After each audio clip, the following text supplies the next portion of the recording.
Hello everyone! In today's video I'm going to look at the latest addition to my 1/6 collection, which is the comic-inspired Wolverine in tan costume from Hono Studio. Now Hono Studio seem to be setting themselves up as the budget line of Hot Toys, producing high quality 1/6 scale figures but with less accessories and at about half the price. Wolverine in his classic blue and yellow duds was released last year, and at the time I ummed and ahed whether to pick him up or not, and eventually I missed my chance.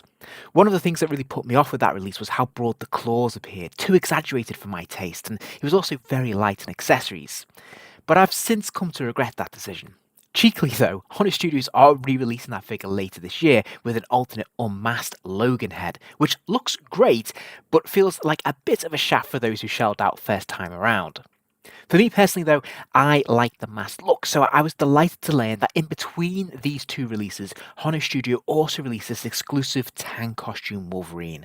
I've always had great affection for this version of the costume, and he also comes with some extra accessories which make him well worth the price tag. So, as ever, let's kick off by taking a look at the packaging, and I have to say that this is some of the best packaging I own in my 1/6 collection. Straight off the bat, we have this fantastic artwork provided by David Finch, one of my favourite artists, and it just looks absolutely glorious. A lot of detail in here, and of course this takes up the majority of the packaging, so instantly this is really displayable and looks really fun. It's eye-catching and just looks great. And the box itself is actually pretty huge, so this takes up a lot of space, so this is really quite impressive. We have the nice X-Men logo at the bottom there, but if we flip it and look at the side panel, on one side we just have Wolverine's name there, the X-Men logo, and some nice deco around it. But when we look at the reverse, on the other panel, we have this nice image here of Wolverine's face, which again is taken, I think, directly from the comic book source material, which looks pretty cool. So in theory, you would be able to stack these up with other figures from this line, and there are a few others coming, so you could have a nice representation of different characters on your shelf. But then if we look at the reverse of the packaging, we have this fantastic image here, two photographs taken of the figure itself in two very cool action poses showing off some of the accessories, and just generally an awesome look for this figure. There's a lot of small print on the second half, the lower half of the packaging, but this in itself, this top half, is actually quite displayable and also very well designed. I think I love the layout of this, and it's very striking. But I also love the mechanics of the design of this packaging, because the bottom panel and the top panel unfold and flip up and out to reveal. This very sturdy card has some information about Hono Studio itself, but if we pull that out and look at the reverse, we have this fantastic image of the action figure and some really helpful information about how far you can move these joints without causing damage, how to apply the accessories, etc. But again, just the presentation and the layout of this is really nicely done. Now underneath the figure, and what is basically the back of the outer packaging, we actually see this comic book cover image here, which you can cut out if you so wish, and you can use this in the display, which we'll take a look at towards the end of this video. I'm not sure what collector would want to do this, but I suppose it is nice that they're including it as an option if you don't have a comic book, but you want to make use of that display. As soon as I opened this figure up, I was immediately struck by the quality. He's really quite heavy. It feels like he's actually got an adamantium skeleton.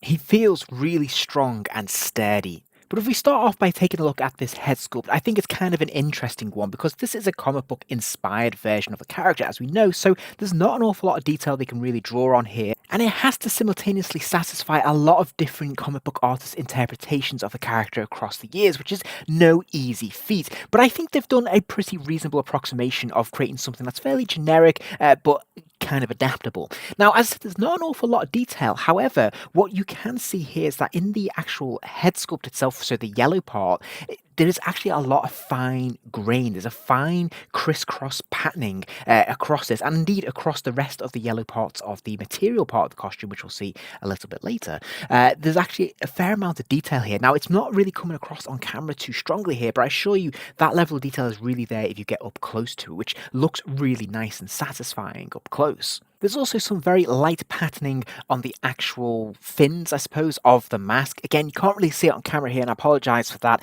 but it has that slight look, that texture, as if it was leather, which is pretty cool. Now, in terms of the actual faceplate itself, it does look a little bit perhaps too broad for how I would think of the character, and it is a bit bland in that sense, but how much are you supposed to get from a chin, I suppose? But there are some nice paint apps on here. It definitely has a nice flesh tone to it, and I think it works for the most part. The body sculpting to me looks pitch perfect though. I really like the shape and design of his musculature. It seems to be perfectly in proportion of what I expect for the character, which is great. Of course, he has the slightly different shoulder pads here, so rather than the sticky, uppy, outy pads, these are much more molded to the shoulder, which is obviously perfectly appropriate for this version of the costume. The actual material they've used for the brown of the torso here is this very like tight, soft leather. This is actually sewn in, which you can see in the back here. You can't take this off, but it looks absolutely glorious. It's got a really nice texture to it. And as I said, the yellow of the costume is this sort of stretchy spandex type material, very tight fitting, shows off the musculature underneath, which is great. And as I alluded to a moment ago, it has the cross hatch effect as well, creating a lot of very fine detail in the yellow of this costume. So I love this fabric, and I love that it actually has that detail there if you look closely at it, but from a distance you can't see it as much. But it looks brilliant to me, and I think, wherever they've found an opportunity to apply detail, they have in what is essentially quite a simplistic outfit. I think the best thing about this figure, though, in my opinion, is how they've approached the arms. They've gone for those rubber silicone arms. I think they're absolutely fantastic. There's a lot of detail in here, a lot of veins popping out, which is great. But as you can see, they've also sort of very finely painted in the hairs and the arms there as well. Not too much, but detailed enough to make them look bushy and, again, accurate to what we'd see or think of as the character on the page, which is really nicely done. But it's not too much either that it's too distracting. I think this looks great. And, of course, they are seamless. So when it comes to bending the joint, as we'll see a little bit later, you actually don't see any of that articulation, which is absolutely brilliant. It looks like a statue. It also has a very nice texture to it as well, I have to say. Now, the glove and the gauntlet are actually two separate pieces, so you can see a slight seam there, but this is to aid articulation, which I think is a good thing. This is a hard plastic, but there is some flexibility with the gauntlet. It will rotate around, and we'll take a look at that a little bit later. But we can also see the 3 claw capsules there. They're painted in a solid sort of silver, quite a metallic look to it, which looks pretty cool. Now, the belt and the pants or the crotch area are all one molded piece, and this is a hard plastic. Now, I think for the most part, the belt looks great. It's a nice vivid red. It's got the X logo in there, and there's some little bits of indentation there to add a little bit of extra detail as well and draw the eye a little bit more, which is great. Now, the crotch itself, the pants here, this is my one criticism of the figure, that these are a little bit too much like Speedos.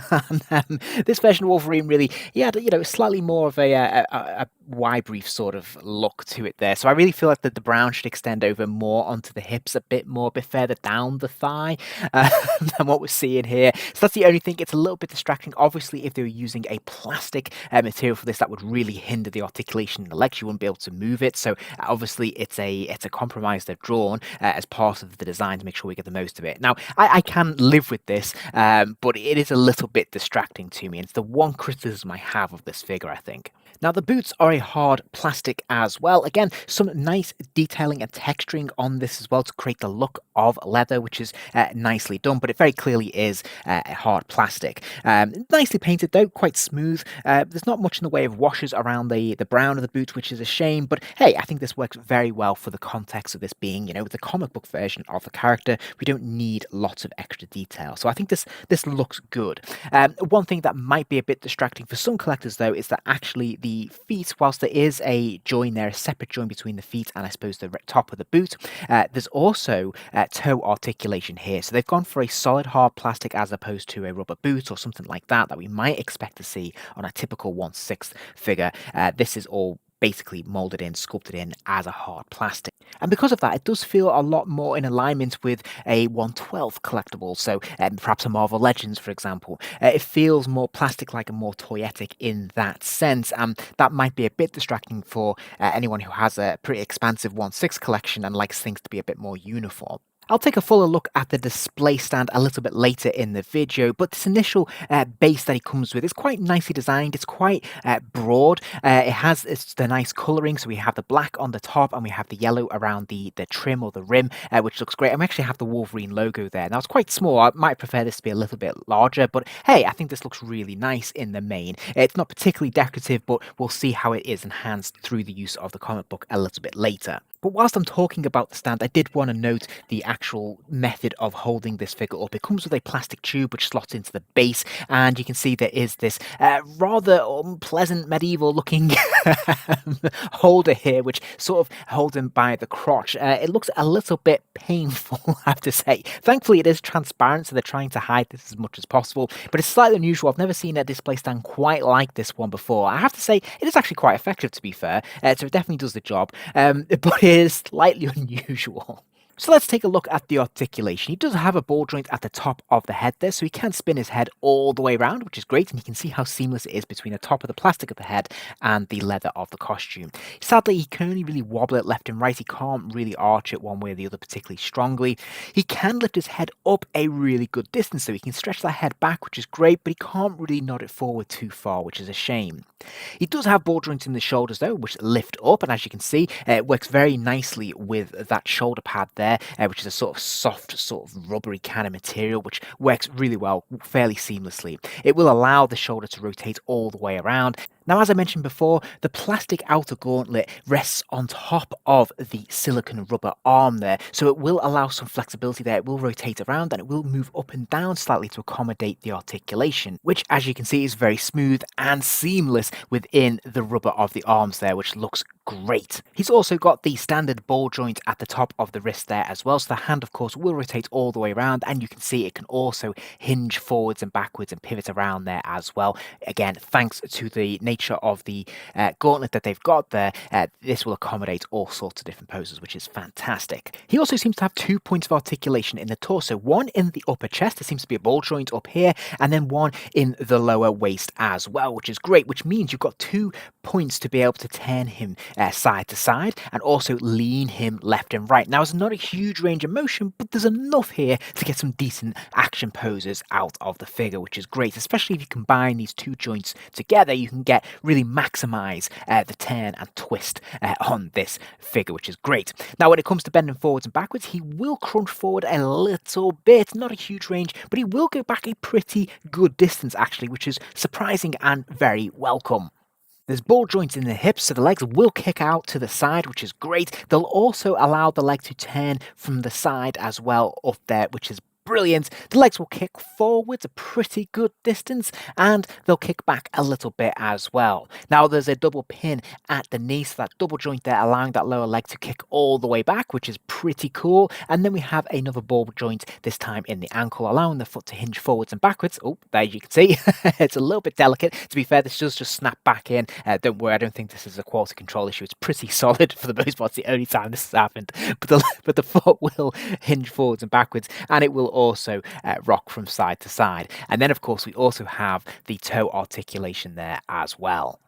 So I mentioned at the top of the video that this version of the character comes with the most accessories from Hono Studio so far, and that includes an additional pair of closed fists with retracted claws, and of course a pair of closed fists with fully extended claws. He also has 3 separate face plates, which is absolutely fantastic. The Muramasa blade, the samurai sword, and 6 claw effects. It's kind of hard to describe what these are. I'll have to just show you to explain it a little bit better. But all in all, a pretty comprehensive array of goodies here, much more than I would have expected, especially that Muramasa blade. I think that was an ingenious little touch, and I think it makes all the difference, to be honest. I think it's really, really cool. The only other thing I could really wish for would be an unmasked head. Obviously, they weren't going to give us that, but I think what we've got here is actually pretty nice, especially in comparison with the previously released yellow and blue version. So in total, we have 4 faceplates, which is really very, very cool for this figure. Now, of the additional ones, we have this sort of snarling, grimacing head where we see the all the teeth there.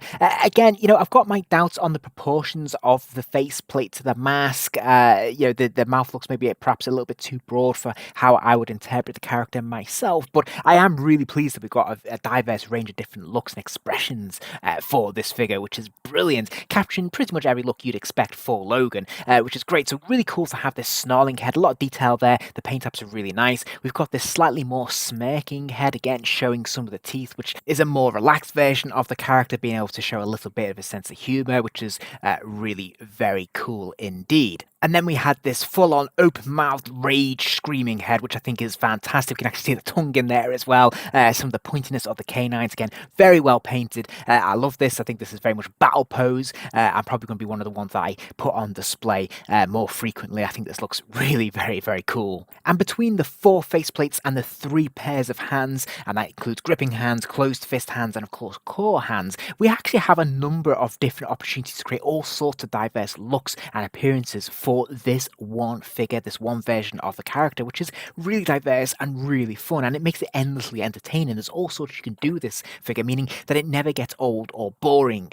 Now, I did want to talk briefly about the claws because, as I said at the top of the video, I initially had some reservations about the Hono Studio's Wolverine because the claws seemed really quite broad. The distance between each of the claws was quite wide, and I was a little bit off-putting to me combined with the length, which just seemed really, really long. It seemed a bit too exaggerated for me, but I have to say, in the flesh, they look great, actually. When he's on display, he looks really, really good, and I don't really notice it at all. It looks really good. Now, I think secretly I had hoped that the blades would have perhaps been made of metal. They're not. They are plastic. They look like metal because they're kind of got a metallic sheen to the plastic, which looks brilliant, and they are fairly seamless. They are individually placed into the hooks or groove on the back of the gauntlet there, so they are a little bit static, and you have to be careful with them because there is a sense that these could snap quite easily. So that's something to be mindful of. But they look absolutely fantastic. They certainly give the impression of metal. I do want to talk just for a few moments about the claw effects, which are kind of interesting. So I mentioned that these are a light sort of plastic material, and they look absolutely fantastic. But we have these additional slip-on translucent plastic pieces, which are a little bit interesting. So they essentially just slide on top of the blade, and they create this effect, I suppose, of tearing through something. It might be that they're brushing up against Magneto's electromagnetic field, or perhaps he's tearing through metal, or indeed ripping through a page or something like that. I believe that's sort of the impression it's trying to create, and I think they're quite nicely done. They're well sculpted. Each one's actually different. You do get 6. I'm only displaying 3 here, but you get 6, so you can have all 6 claws with these effects. Now, one of them is a lot thicker than the others, and you can see it's wobbling a little bit here because it's a lot heavier, and you know they slot in quite comfortably, but they could easily fall off, I think, if you're not careful.